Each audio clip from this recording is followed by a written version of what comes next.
that unity is important. We would also agree that we're all different.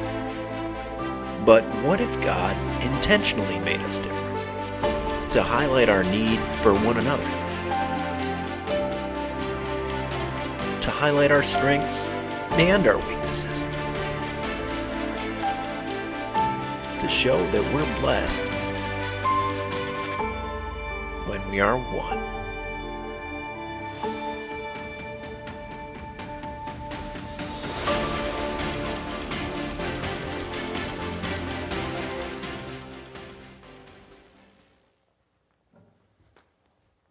I think we all like the idea of being one. I think we like the idea of being one in our teams, in our marriages, at work, in our churches. I think it's a beautiful, splendid idea. I think it is the toughest thing that you will ever do, to work that hard to be one entity with whatever organization that you're part of, okay? I want you to imagine that you are part of a workforce of, let's say, 400 people, okay? Or you're part of a team, an organization. If you're a student, you might not be in the work sector just yet, but some of you have jobs. And it is January, and this memo comes out, okay? I'm going to read you the memo that went to your workforce of which you're a part of. All right, let's see if we can make this happen. Boom. To all employees, this is from the CEO of the corporation, about 400 or 500 of you strong. It's on a Monday. Here's the memo that went out to everybody. It's come to my attention that Tom and Sam got into a heated verbal argument this past week during their project meeting. I'm not thrilled to hear of this. One of our core values is to respect one another and to cooperate together for the sake of the company, for our vendors are watching. Any further outbursts from anyone will be dealt with immediately. I want us to all think of ourselves as family. Okay? Company-wide. Tom and Sam got into something. You weren't aware of it until the CEO sent the memo out. Now you're aware. Here's what I want to ask you. As you think about being part of this organization, or maybe you're Tom or Sam, okay? You're one of the two guys. What's most disturbing to you? What's going to upset you the most? Is it that the CEO knows that you and somebody else got into it?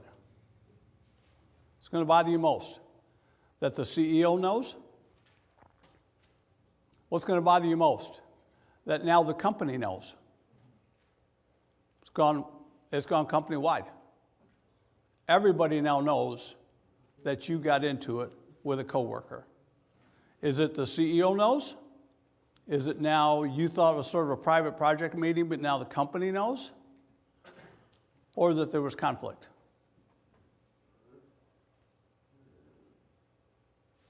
What's going to bug you the most? It's an interesting thing to think about.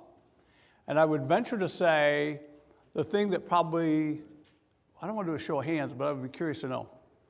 I will ask this. Is the thing that bothers you the most that there was conflict? How many of you, the thing that would bother you the most was that everybody knows Tom and Sam got into it? Right? That'd be, right? Or that the CEO knows. That'd be a big deal, right? Come review time, right? The fact there was conflict doesn't really wave the flag much, does it? You know what's interesting to think about? When I open my Bible, would you open your Bible if you got an app? I want to show you a letter from the CEO to the company that happened 2,000 years ago. And I want to show you what the big concern was then. In the book of Philippians, which was written by the Apostle Paul to a church in the city of Philippi, might not have been much bigger than Stonebridge in terms of the number of people there. In the 4th chapter, of this, I don't know, there's maybe 60 verses is all this memo is. Paul writes, I plead, I beg with Euodia, and I'm begging with Syntyche to agree with each other in the Lord.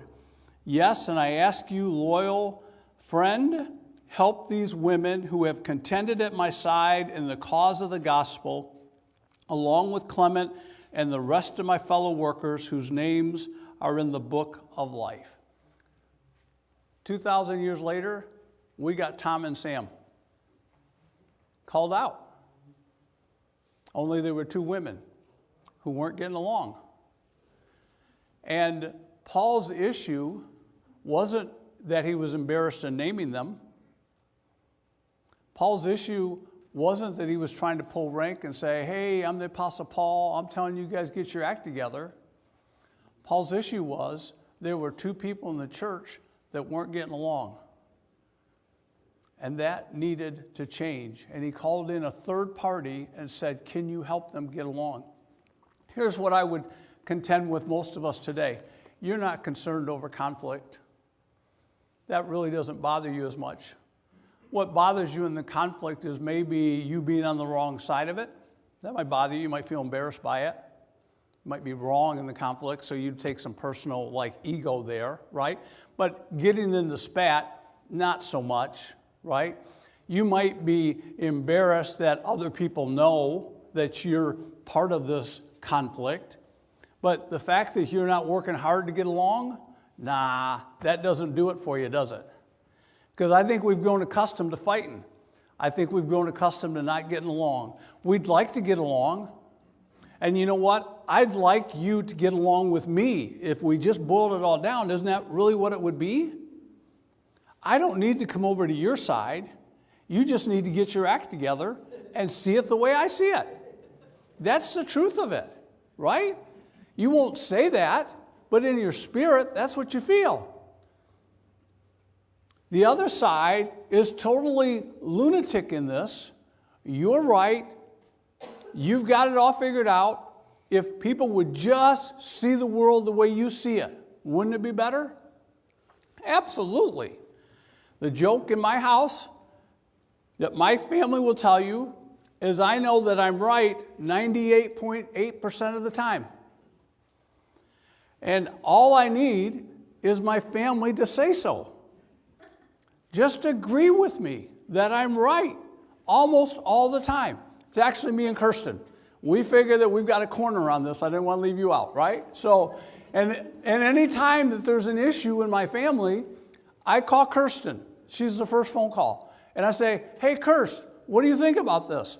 And it's going to surprise you that almost all the time she says, I think we're right. At that point, I hang up. I got nothing. What else are we supposed to do, right? How do we get along? How do you get along? How do you get along with people you disagree with? How do you get along with people you don't like? There's an inauguration tomorrow.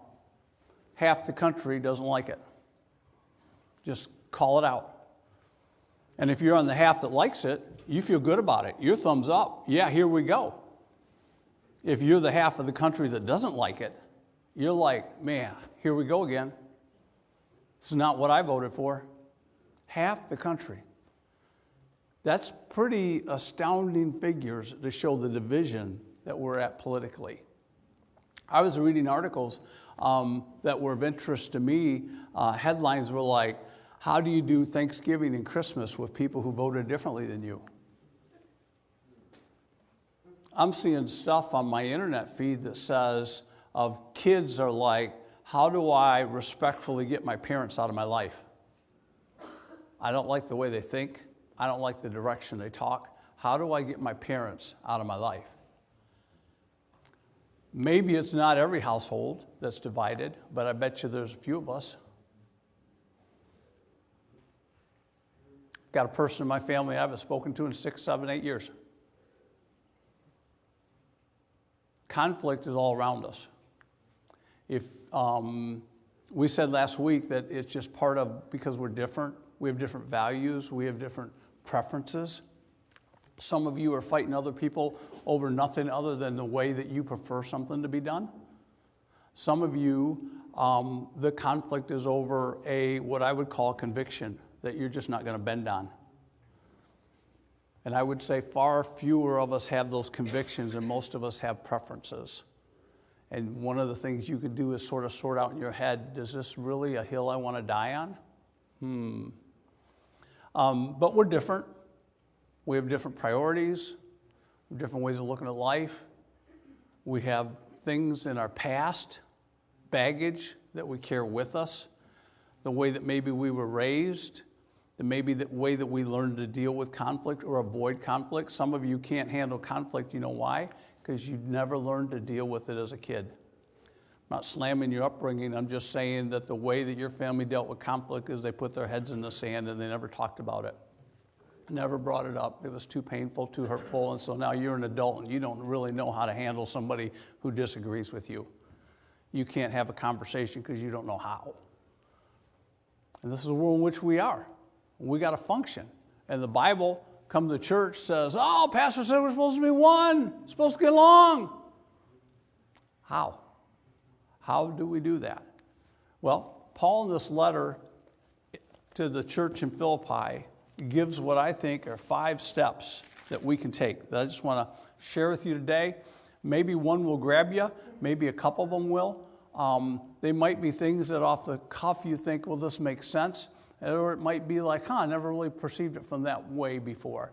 Here's the first thing. If you got your note paper there in front of you, I would encourage you just to jot some stuff down that maybe kind of resonate with you. Philippians chapter 2, let me read the passage. Paul's writing again from jail. He's imprisoned. He's writing to this group of Christians, and he's saying this: if you have any encouragement from being united with Jesus, if you have any comfort from his love, if there's any fellowship with the Holy Spirit, if any tenderness and compassion, then make my joy complete, would you, by being like-minded, having the same love, being one in spirit and purpose. Do nothing out of selfish ambition or vain conceit, but in humility consider others better than yourselves. Each of you should look not only to your own interests, but also to the interests of others. For your attitude should be the same that Jesus had, who, being in the very nature God, did not consider equality with God something that he had to hang on to, but he made himself nothing. He took the very nature of a servant. He was made in human appearance. And being found in the likeness of a man, he humbled himself, and he became obedient to death, even death on the cross. And therefore, because of all this now, God has highly exalted him to the highest place and gave him the name that is above every name, that at the name of Jesus every knee should bow in heaven and on earth, and every tongue will confess that Jesus is Christ is Lord, to the glory of God the Father. How do we get along? What does Paul say? Here's the first thing that I would just want us to think about is you've got to eliminate selfishness. I'm going to start with 2 negatives out of the gate. 2 things to give some serious consideration to. And he says there in verse 3 that we should do nothing out of selfish ambition or vain conceit. Do nothing. Don't let anything that drive in you be because you want to be first. That's all selfishness is. It's just putting you first. It's about your personal comfort. It's about your personal conveniences. It's about like my preferences have got to rule.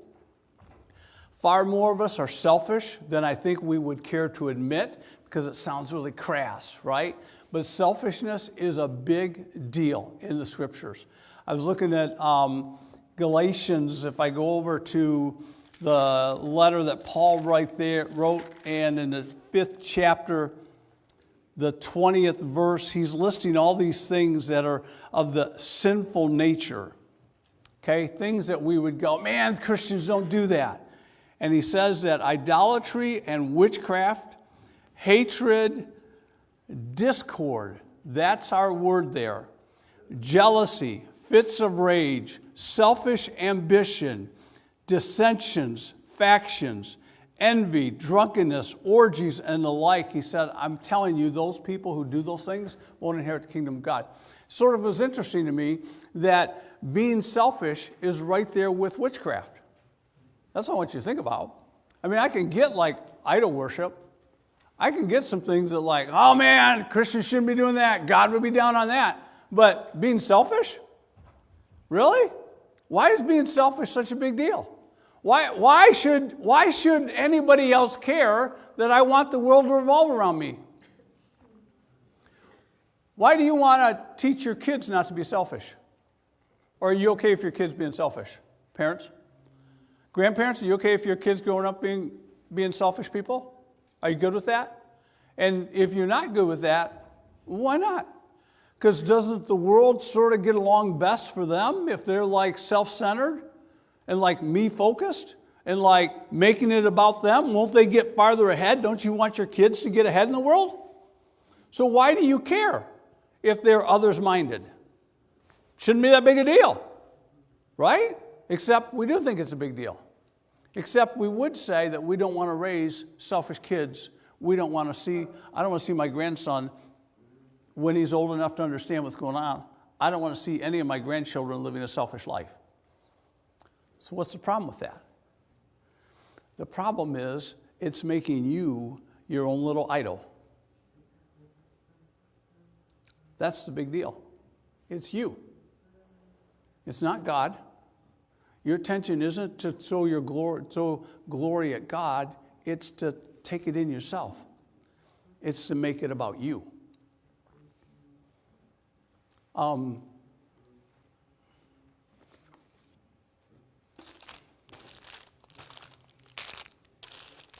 anybody like M&M's Fun Size? Anybody? Anybody at all? Yeah. Hey, Gina? Yeah. I don't know that I can. There's people that might get hit if I hit the aisle there. Anybody else like M&M Fun Size? Yeah, Bob likes M&M Fun Size. But Eric just took it. Eric can have it? Okay, that's very gracious of you. Yeah, no, it's all good. And then I got 3 left. Yeah, okay, there's one there. Okay, yeah, I have 2 left, ready, set. Oh, there's one in the back. Yes. Yeah. Help that young man out. Yeah, it's tough to get out of your seat even if it's an M&M Fun Size. Bob's like, that one was mine. The other guy got it. I didn't get any. I don't know. Fun size. Meant to what? Be shared. If these were bigger bags, I can promise you I wouldn't be offering them to you. They're fun size. I can share fun size, right? Right? Here's why I think selfishness is a big deal. In your team, your school, your workplace, the church. Because I honestly believe that God has given you gifts and abilities that were meant to be shared. I was trying to think this week, what's selfishness look like in the church? Because this is where we are, okay? But I can get there in your workplace. Selfishness looks like when you take your gifts, your talents, your abilities, and you keep them all for yourself. And you're not thinking, how has God made me so that I might honor him by sharing what I have with others? And it's real subtle. It masks itself as busyness. I'm too busy. It masks itself as, I think, pride, and I'm going to touch on pride in a moment, but this sense of I'm not good enough, when really you are, but you want it to come across like you're humble. It's really a false humility. It's not true humility, because true humility understands that God has wired you and given you the abilities he's given you, and he might not give you the talents of somebody else, but he's given you something, and he intends for you to share it. Intends for you to be broken and it to come out. But selfishness says, I don't have anything to offer. I'm too busy. I was writing some stuff down this week. Signs that you might be selfish.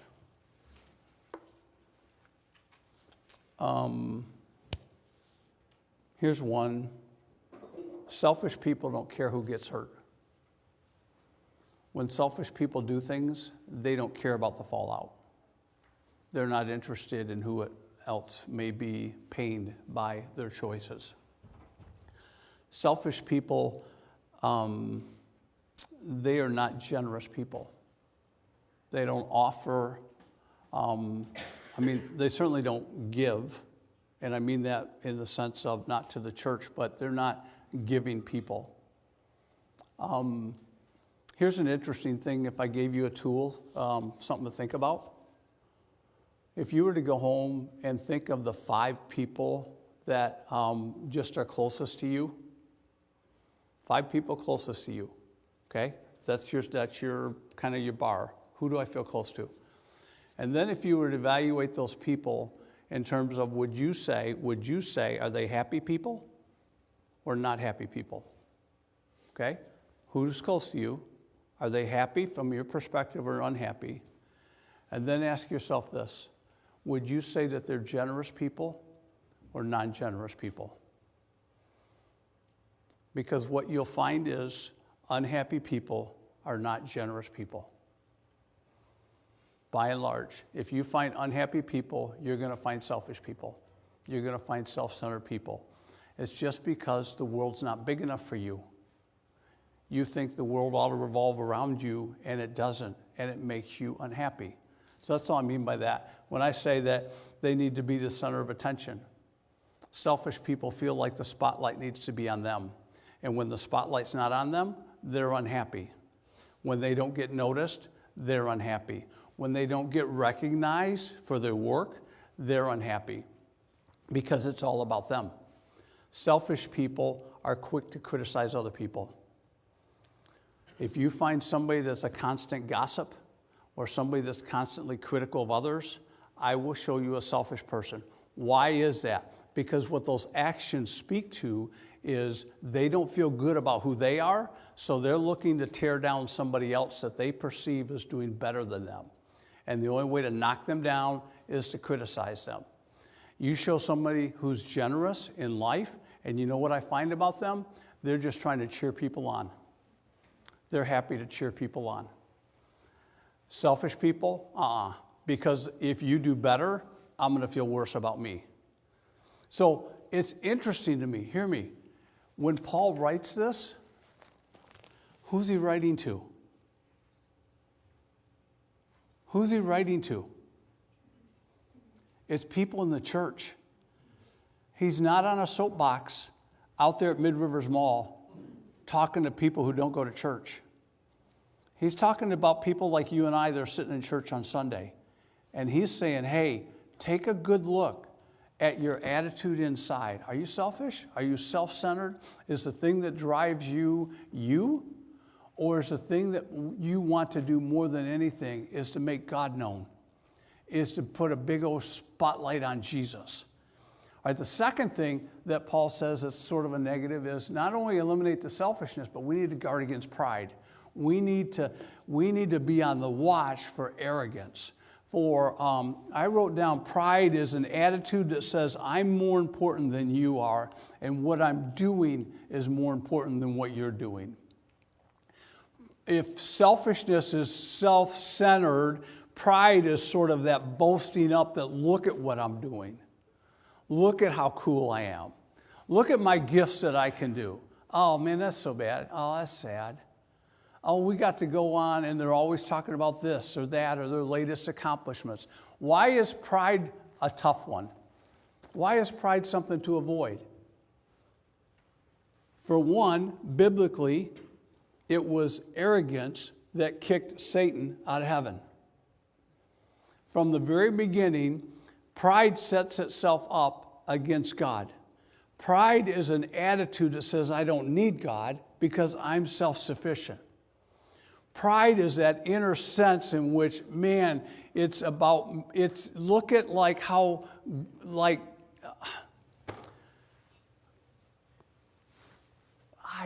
and we just see it. What my struggle is like, it's just out there in culture. We puff people up. We build people up.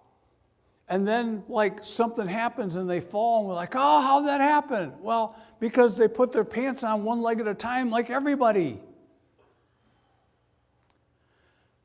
Proverbs, Solomon said a long time ago, you know what pride does? Pride starts fights. It's arrogance. It's your arrogance that gets you in conflict with other people. Pride, you might have an issue with pride let me just touch on a couple of things to think about. How long has it been since you've apologized to somebody? Prideful people have a hard time saying, I'm sorry, because it looks like an admission of failure to you. Prideful people have a hard time asking for help. Prideful people won't ask for feedback. How long has it been since you asked somebody, and I know firsthand what this is like because I did this over the holidays.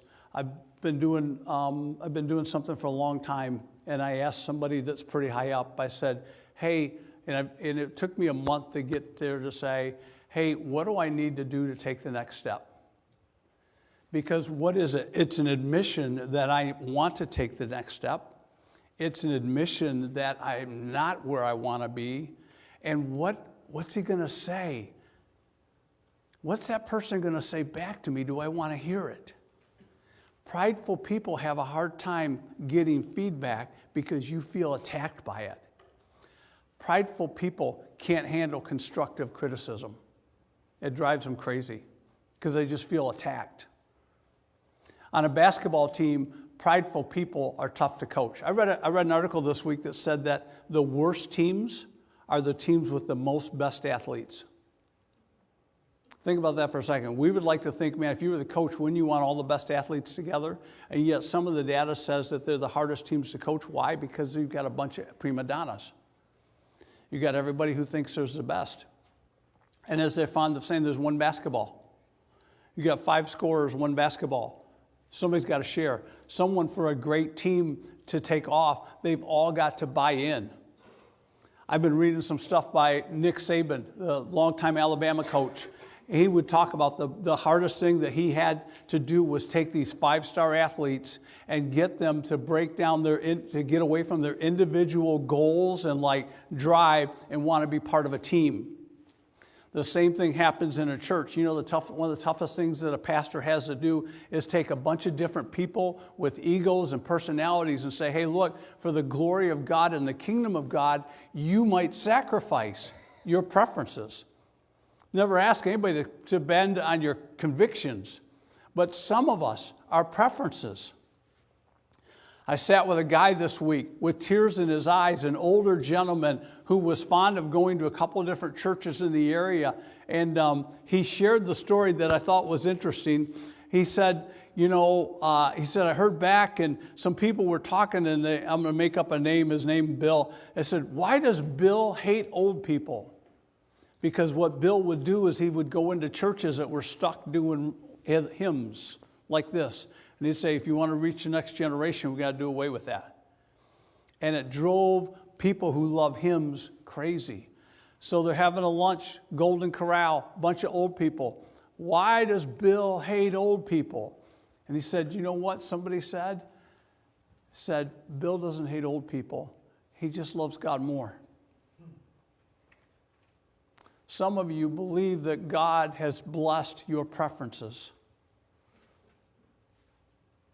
Some of you live as though what God has given you is the way the church ought to run or your family ought to run. And I get some of that. That's true. If it's in line with the book, absolutely.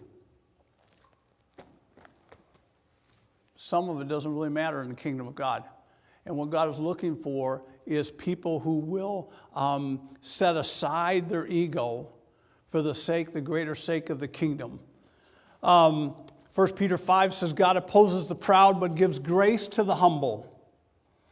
So, do you seek feedback? Do you welcome input? Do you seek it out?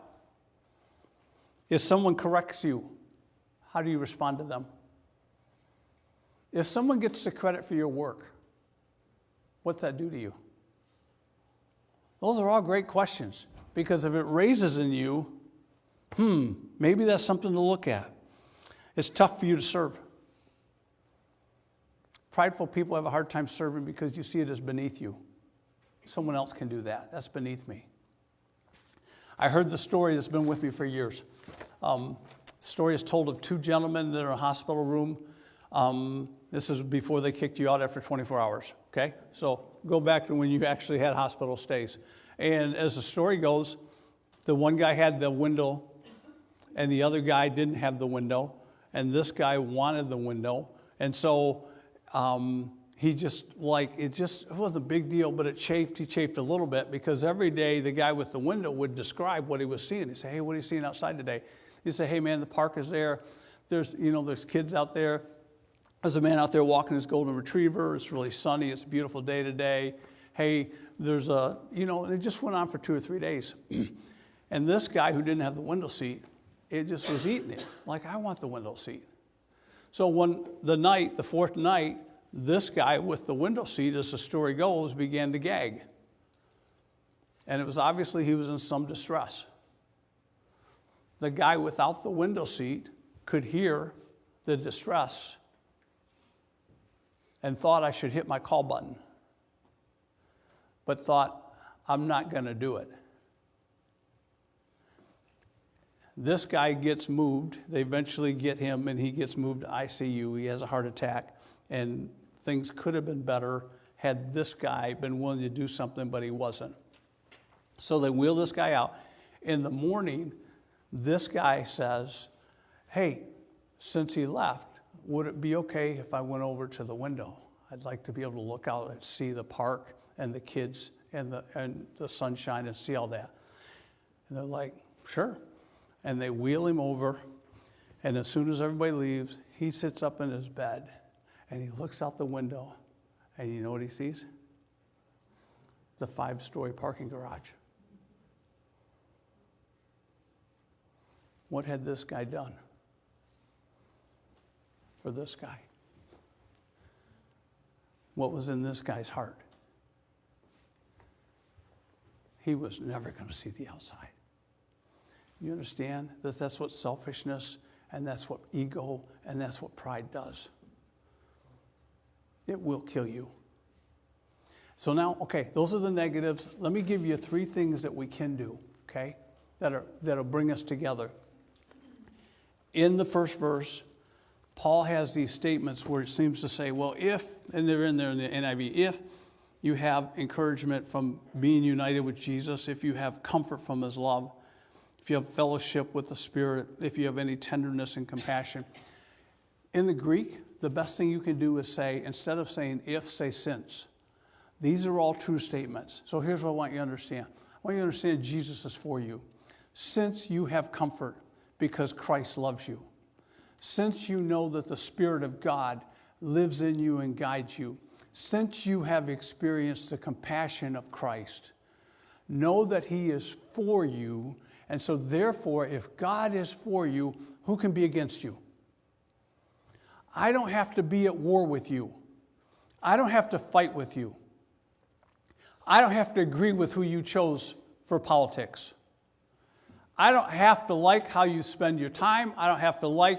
I'm in the locker room yesterday, and the guys are so funny. They're dropping F-bombs left and right. And they're like, oh, so sorry, Father Mike. They call me Father Mike. So sorry, Father Mike. Man, so sorry, Father Mike. About every other thing. I'm like, listen, it's not my first rodeo. It's like I live out in the world too. It doesn't bother me. They don't answer to me. You don't answer to me. You will answer to the Father one day. You will look the Father in the eye one day and he will say, hey, what'd you do with the gifts I gave you? Hey, when Warman gave you M&Ms that Sunday, what'd you do with them? Did you eat them off yourself or did you share? Hey, bigger picture, the family I gave you, the marriage I gave you, the friends I gave you, what'd you do with those? You'll give an account for that, and it won't be to me. I can be free to be you. You know what it also means, though? I can call us on it. If you're being selfish and you're being self-centered and you're being arrogant, you need to knock it off for your own soul. If you're hoarding and you're not generous and you're not willing to give, you need to change for your own soul, because you will shrink up and you will be the old person that no one wants to be around. You will. Short of the grace of God changing your heart, you're going to be the somebody that nobody wants to hang with.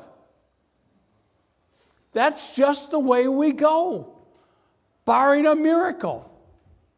Now to God, who is able to do immeasurably more than we ask or think, according to what? His power that's at work in you.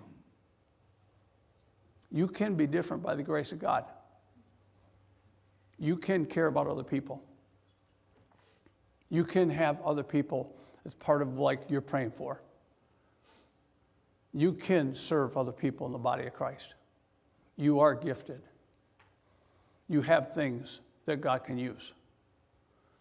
You have to decide, do I want to? And Paul would say, because Jesus is for us, he makes us one, he brings us together, we don't have to fight. Second thing that I think is a positive thing here is that we need to put our energy then into working together. So he would say, then make my joy complete. You want to make people happy? You want a better marriage. I'm totally serious. You want better friendships? Would you want a better work environment? That's what he's saying here. Make my joy complete by, as he says here, being like-minded, having the same love, being one in spirit, one in purpose, working together. The things that I think unite us are greater than the things that divide us. I will go to my grave on that. The ability that we have by the grace of God to do cool things together as a church is far greater than the fact that, I love my friend over here. Look, he's looking at his hat. Look at his, Ohio State. They're playing the national championship.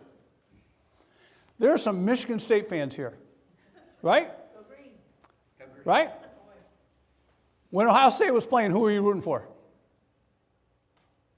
Last week, who were you rooting for? You told me who you were rooting for. Ohio State, Texas game, who are you rooting for? You're Michigan State fans. Yes. But you're rooting for Ohio State. Yes. That's about the stupidest thing I've ever heard of. Right? I'm a Michigan guy. I still didn't root for Ohio State, okay? But mainly because I don't care. I don't care. But I'm happy that Ohio State's in the national championship. I promise you, he feels good about the game tomorrow. And I can celebrate that. I honestly can enter into that and be happy for him. Why? You see, that's what Christ does.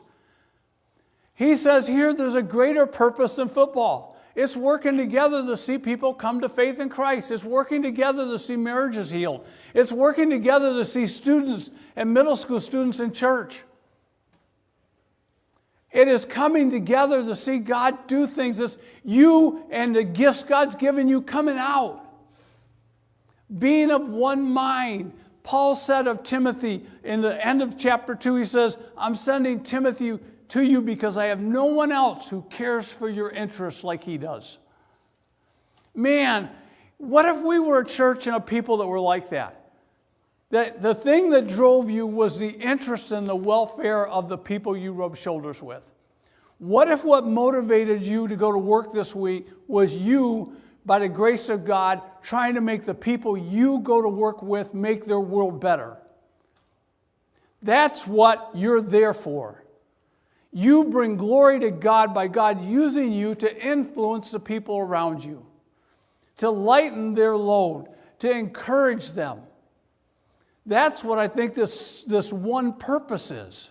This one love we have is to make Jesus bigger, is to amplify the Father, is to make this community aware that Christ loves them.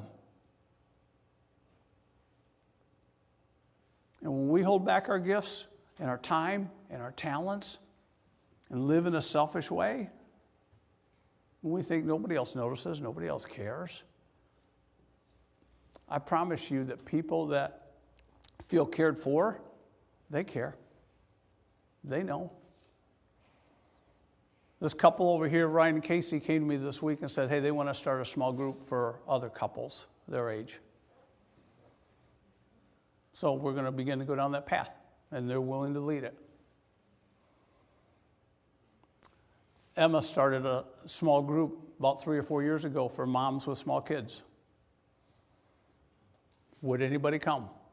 She saw 6 to 8 once a month. Just get together, encourage, pray, be there for one another. We didn't have a group until then. How did we get a group? Because Emma said, what can I do? Friends, it's not complicated. Ministry is not complicated, but it starts with your heart. It starts with you saying, God, use me. How can he use me? See, the last thing that I want to just share with you is we look for ways to bless other people. We use what we have to be an encouragement to other people. Do nothing out of selfish ambition or vain conceit, but in humility consider others better than yourselves. Look not only to your own interests, but also to the interests of others, just like Jesus did for us. I heard a story of a rabbi that went to the afterlife. And so he's there checking it out, and in the afterlife, St. Peter, because it's always St. Peter. It's 2 doors down there.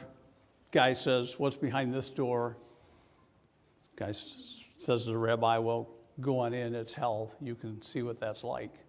So he opens the door, and imagine his surprise when there's this luxurious spread laid out. Just every kind of good food imaginable. All on this table, but people are crying. They're wailing, they're hungry, they're malnourished, and there's all this food in front of them. And the rabbi's looking at it for a minute like, how can this be? Like, look at all this spread, like all this stuff, like it's Ryan's Steakhouse or Golden Corral on steroids, right? And he observes for a moment. And you know what he sees? He sees all this food with these really long spoons so that people can take a spoon and get wherever they want on the table and dip, and they can have whatever they want on the table. But you know what? They can't get the spoon to their mouth. It's too long. And so they're all starving. They're all like just making noises and like beating at each other, and they're unhappy with all, like, Rabbi's like, I've seen enough, man. What's behind the other door? So he goes in the other door, opens it up. Same spread. Food everywhere. But in this room, people are laughing. They're having a good time. It's like a party going on. Same layout. And the rabbi's looking, and it's the same long spoons. But you know what he noticed was different in the second room? That people were taking the long spoon, instead of trying to feed themselves, they were feeding their neighbor.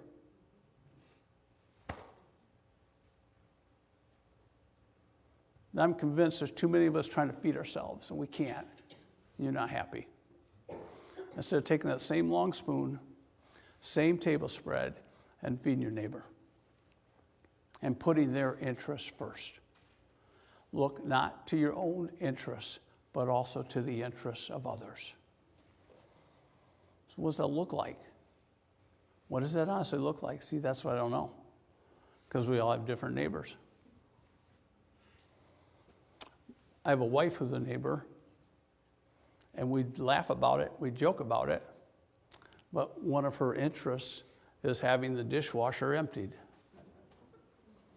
You guys know, you know who I am.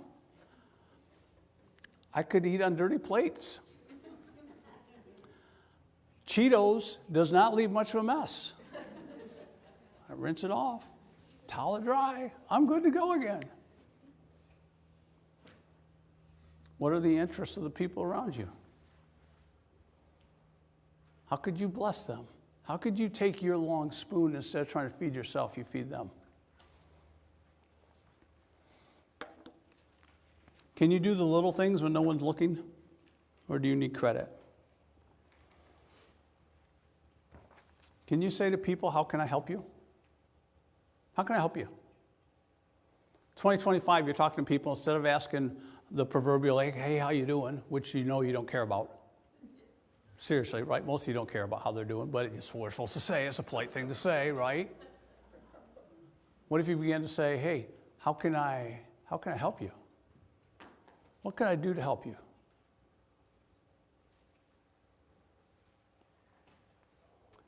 The word lookout here means, any of you hunters? Anybody here hunt?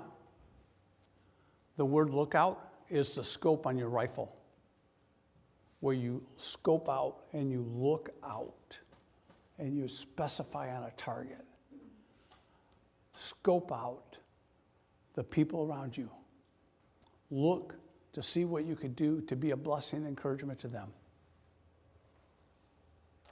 And I think in turn what you will find is your team will be better, your marriage will be better, your family will be better, your work environment will be better. Because it may start with you, but it's going to spread. Team's coming up. They're going to lead us in the last song.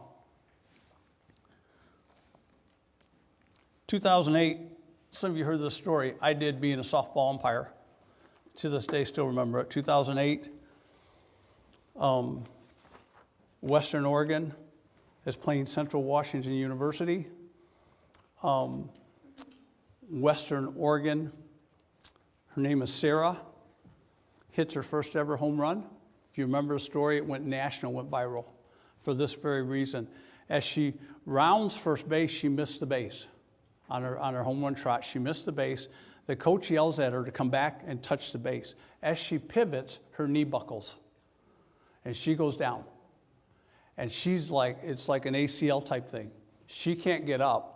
And she's crawling and she's in pain and she's trying to get back, but there's no way she's getting up and walking again. Okay? And now there's a quandary. Like everything stops because she's on the ground, she's in tears, and the umpires say to the team, if the coaches or any of your players come out and assist her, I know as an umpire, that's an out. She would be called out. You can't assist the runner. Okay? The umpires told the coach, you can put in a pinch runner for her. You can do that. You can sub in a pinch runner, but she'll only get a single. The runner will start at first base. There will be no home run. So what are we going to do? And the story is that the first baseman for Central Washington, the leading player for Central Washington, Mallory was her name, went over to the umpire and said, can we pick her up and carry her around the bases? And so the story that went across the nation was 2 players for Central Washington formed a carriage, and Sarah got on that, and they walked her back to first base, and she touched it, and then they carried her around, and she touched second and to third, and they carried her around, and she got the home run. And Central Washington lost the game. And I think it's a fair question to ask each and every one of us, would you sacrifice like that for somebody else if it cost you?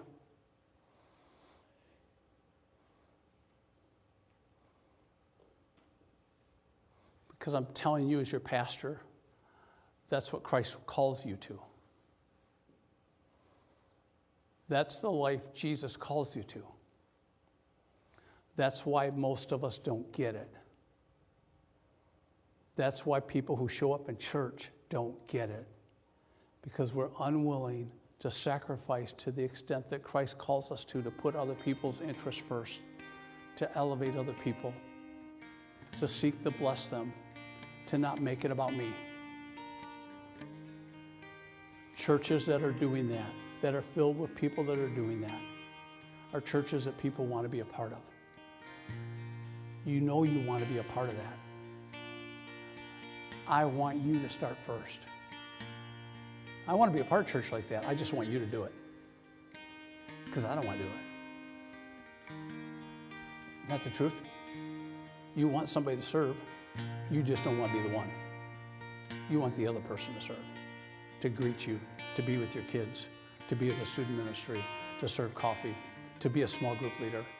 You want someone else to do it, and you'll show up. Christ says, will you start with you? Will it start with you? Let it start with me. Let's stand together and sing this last song.